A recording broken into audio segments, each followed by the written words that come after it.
Salmo 2.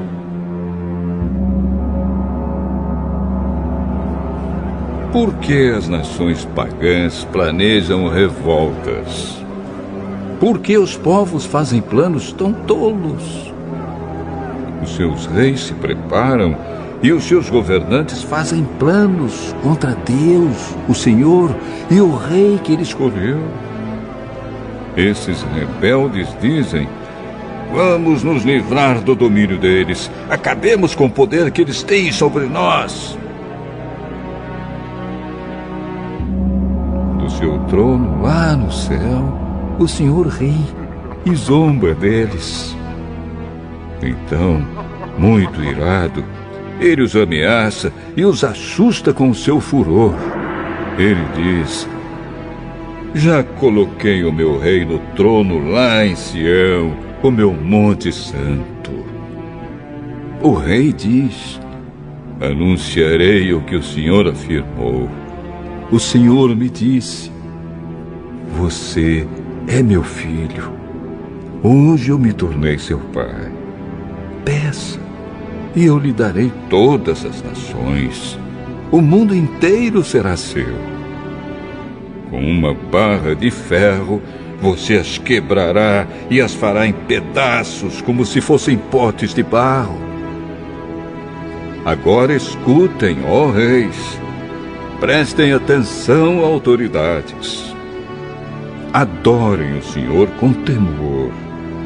Tremam e se ajoelhem diante dele. Senão, ele ficará irado logo e vocês morrerão. Felizes são aqueles que buscam a proteção de Deus.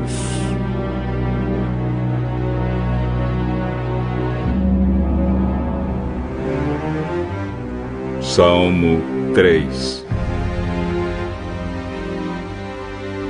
Davi escreveu este salmo quando fugia do seu filho Absalão.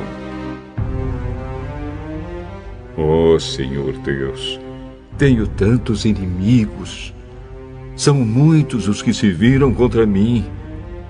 Eles conversam a meu respeito e dizem: Deus não o ajudará. Mas tu, ó Senhor, me proteges como um escudo. Tu me dás a vitória e renovas a minha coragem. Eu chamo o Senhor para me ajudar, e lá do seu monte santo ele me responde. Eu me deito e durmo tranquilo, e depois acordo porque o Senhor me protege. Não tenho medo dos milhares de inimigos que me ameaçam de todos os lados. Vem, ó Senhor, salva-me, meu Deus. Tu atacas os meus inimigos, tu humilhas os maus e acabas com o seu poder. És tu que dás a vitória. Ó Senhor Deus, abençoa o teu povo.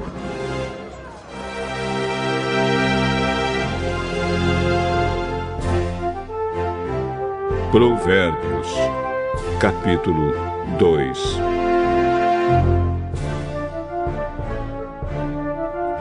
Filho, aprenda o que eu lhe ensino e nunca esqueça o que mando você fazer.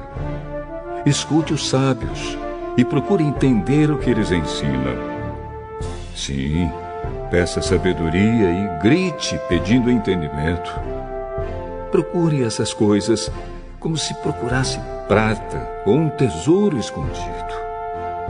Se você fizer isso, saberá o que quer dizer temer o Senhor e aprenderá a conhecê-lo. É o Senhor quem dá sabedoria. A sabedoria e o entendimento vêm dele. Ele dá ajuda e proteção a quem é direito e honesto. Deus protege os que tratam os outros com justiça e guarda os que lhe obedecem. Se você me ouvir, entenderá o que é direito, justo e honesto, e saberá o que deve fazer. Você se tornará sábio, e a sua sabedoria lhe dará prazer. O seu entendimento e a sua sabedoria o protegerão e o livrarão de fazer o mal. Assim, você ficará longe das pessoas que vivem dizendo mentiras. Pessoas que abandonaram uma vida direita para viver na escuridão do pecado. Pessoas que têm prazer em fazer o mal e se alegram quando o mal é praticado. Pessoas desonestas em quem não se pode confiar. Então você será capaz de evitar a mulher imoral que tentar conquistá-lo com palavras sedutoras. A mulher que esquece os votos sagrados do casamento e é infiel ao seu marido. Se você for à casa dela, estará seguindo o caminho da morte. Quem vai lá está perto do mundo dos mortos. Um homem que visita essa mulher não consegue voltar para a estrada da vida. Portanto, siga o exemplo dos bons e viva uma vida correta. Os homens direitos, de caráter, viverão nesta nossa terra. Mas Deus varrerá dela os maus e arrancará os pecadores como se arrancam plantas do chão.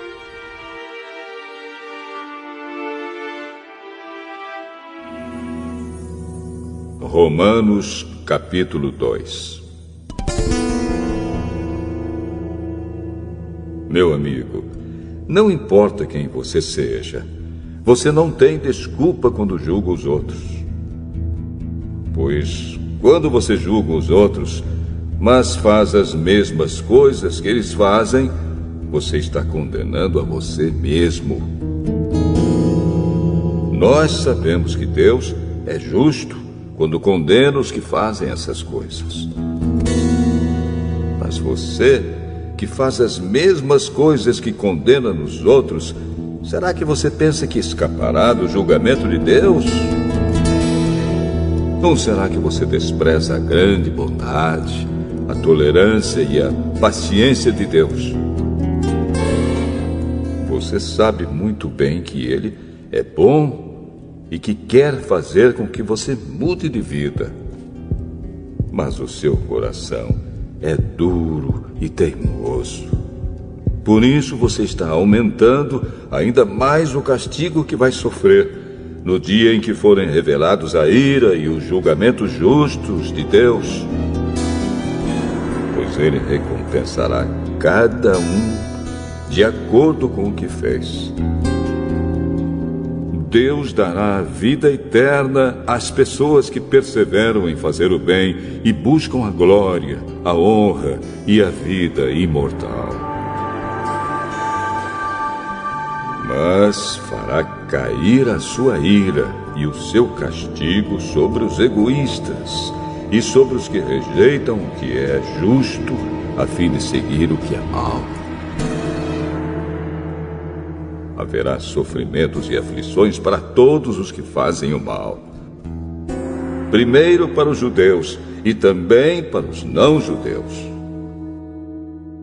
Mas Deus dará glória, honra e paz a todos os que fazem o bem, primeiro aos judeus e também aos não-judeus. Pois Ele trata a todos com igualdade. Todos aqueles que pecam sem conhecer a lei de Deus se perderão sem essa lei, mas todos aqueles que pecam conhecendo a lei serão julgados por ela.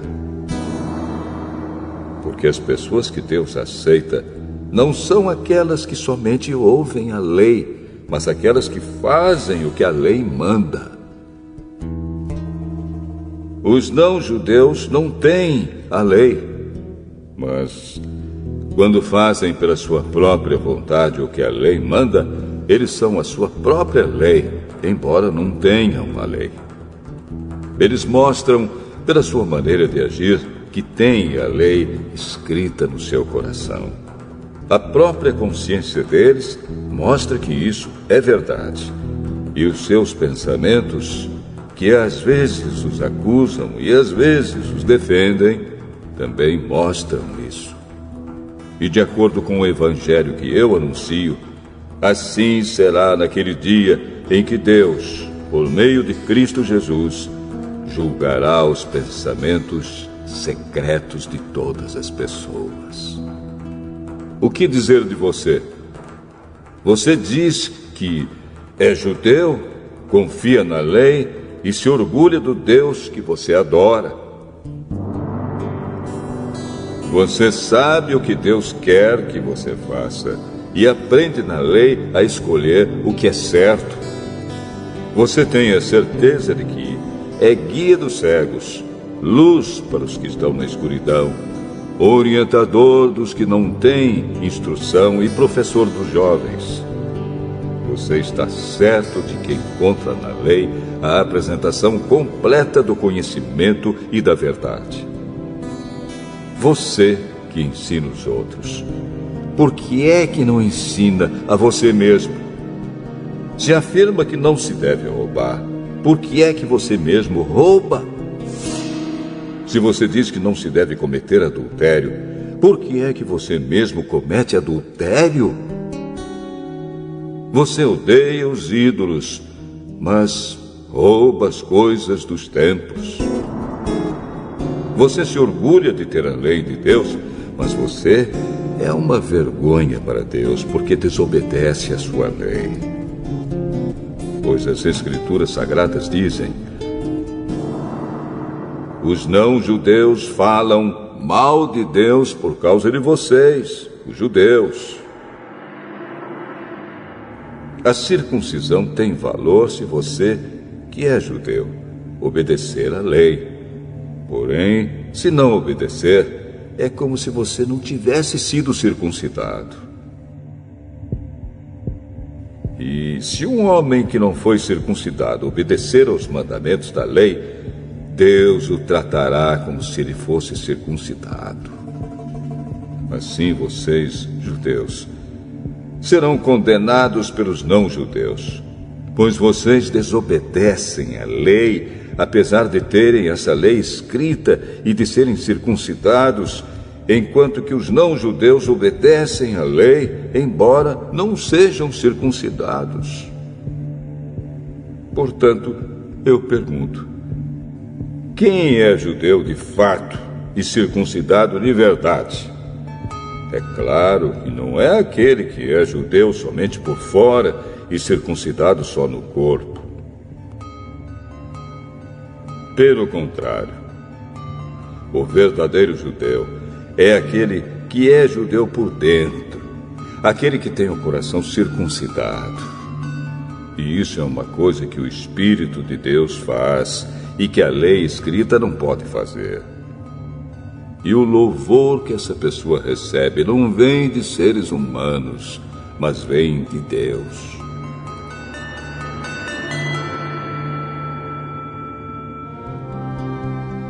Romanos capítulo 3.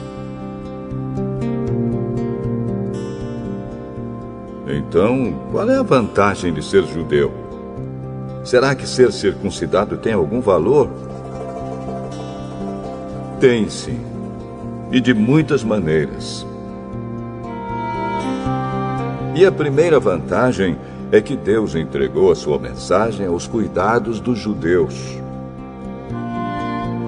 Mas, se alguns não foram fiéis, será que por isso Deus vai ser infiel? De modo nenhum. Que Deus continue a ser verdadeiro, mesmo que todas as pessoas sejam mentirosas, como dizem as Escrituras Sagradas a respeito dele. Que fique provado que tu tens razão quando falas e que sejas vencedor quando fores julgado. Mas se as injustiças que cometemos servem para mostrar que Deus age com justiça, o que é que podemos dizer? Que Deus é injusto quando nos castiga? Eu falo aqui como as pessoas costumam falar. É claro que não. Se Deus não fosse justo, como poderia julgar o mundo? Mas digamos que a minha mentira faz com que a verdade de Deus fique mais clara, aumentando assim a glória dele. Nesse caso, por que é que devo ainda ser condenado como pecador? Então, por que não dizer: façamos o mal para que desse mal venha o bem?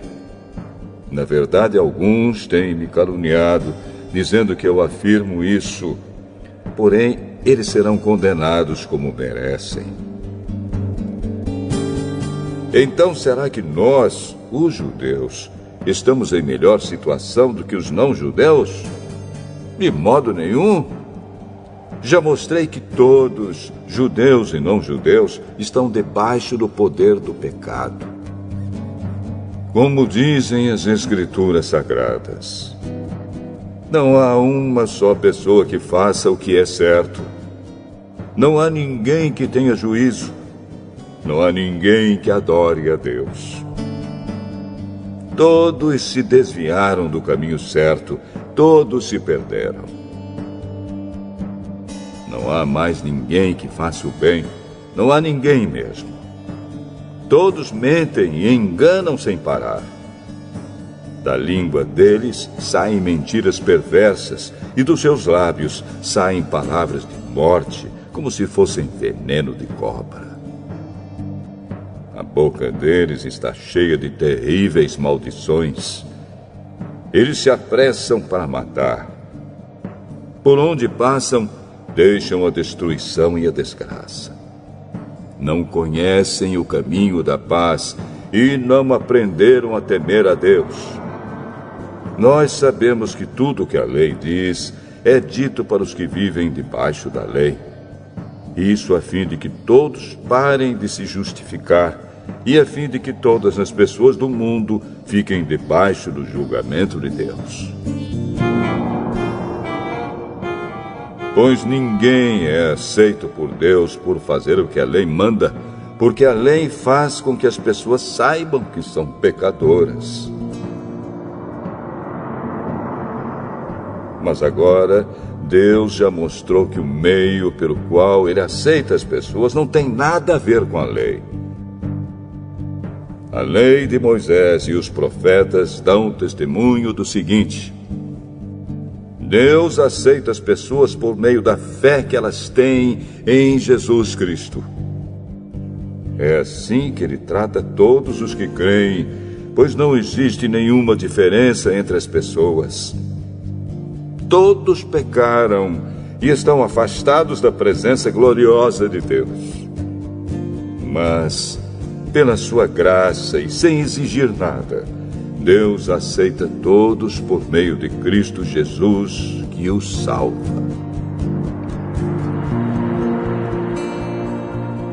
Deus ofereceu Cristo como sacrifício para que, pela sua morte na cruz, Cristo se tornasse o meio das pessoas receberem o perdão dos seus pecados, pela fé nele. Deus quis mostrar com isso que Ele é justo. No passado, Ele foi paciente e não castigou as pessoas por causa dos seus pecados. Mas agora, pelo sacrifício de Cristo, Deus mostra que é justo. Assim, Ele é justo e aceita os que creem em Jesus. Será que temos motivo para ficarmos orgulhosos? De modo nenhum. E por que não? Será que é porque obedecemos à lei? Não, não é. É porque cremos em Cristo. Assim percebemos que a pessoa é aceita por Deus pela fé e não por fazer o que a lei manda. Ou será que Deus é somente Deus dos judeus? Será que não é também Deus dos não-judeus? Claro que é. Deus é um só e aceitará os judeus na base da sua fé e também aceitará os não-judeus por meio da fé que eles têm. Será que isso quer dizer que, por causa da fé, nós tratamos a lei como se ela não valesse nada? Não, de modo nenhum. Pelo contrário, afirmamos que a lei tem valor.